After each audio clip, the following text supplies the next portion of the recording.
Анхаарлаа хандуулж байгаа танд баярлалаа. Мэдээ үргэлжилж байна. Улсын их хурлын гишүүн Номтой Баяр өнөөдөр намынхаа асуудлаар сэтгүүлчдэд мэдээлэл өгсөн байна. За тэрээр одоогийн ерөнхий сайд Хүрэлс өх төрсөндүүдээ жижиг дунд үйлдвэрлэлийн хөгжүүлэх сангаас зээл авахд нөлөөлсөн гэж үзэж байгаа юм байна. Гол нь Хүрэлсхийн засгийн газрын үед 4 гишүүнээс бусад нь нийтдээ 30 гишүүн жижиг дунд үйлдвэрлэлийн хөгжүүлэх сангаас зээл авсан байна. Одоогийн засгийн газар болон Хүрэлс өх жижиг дунд үйлдвэрлэгчдийн эрх ашигтэр тогтож байна гэж Улсын их хурлын гишүүн Номтой Баяр мэдээллээ.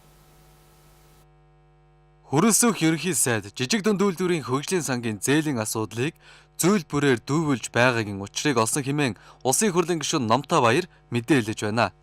Тэрээр ерөнхий сайд дүүгийнхээ нэрээр 1 тэрбум 300 сая төгрөгийн зээл зөвшөөрүүлснээс 560 саяыг нь авсан гэх мэдээллийг хэвлэхийн өглөө. Энэ мэдээлэл үнэн бол Монгол Ардын нам жижиг дунд үйлдвэрчин даргатай болжээ.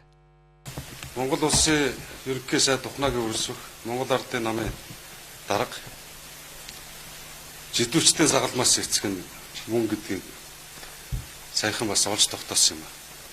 Тэгээ нотлох баригддаг би мэдээж та бүгд хараад байна.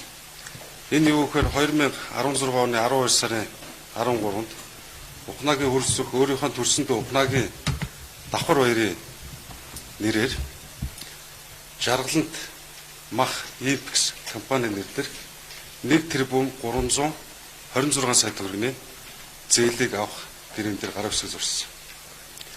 Улмаар 2017 оны 2 сарын 15-нд 327 сая 100 мянган төгрөгийг мөн 17 оны 8 сарын 3-нд 236 сая төгрөгийг тус авсан би энийг олж бас тогтоол сайтн дээр ч гэсэн бас байл.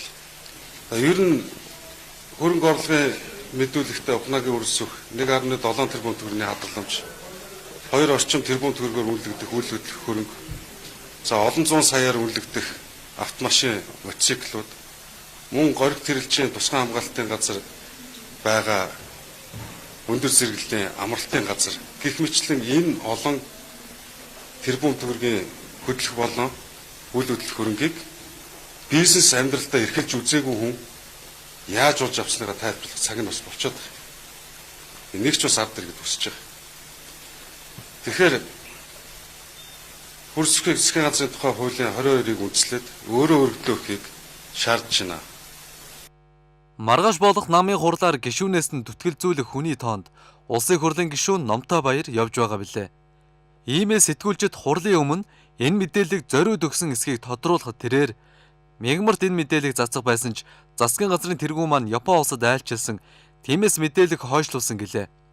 Гишүүн хувь хүнийхээ хувьд нэлээд зориг гаргаж энэ мэдээллийг хийсэн гэд одоо Нямдор сайдыг ажиллаа хийн хэмээн найдаж байгаагаа хэлсэн юм.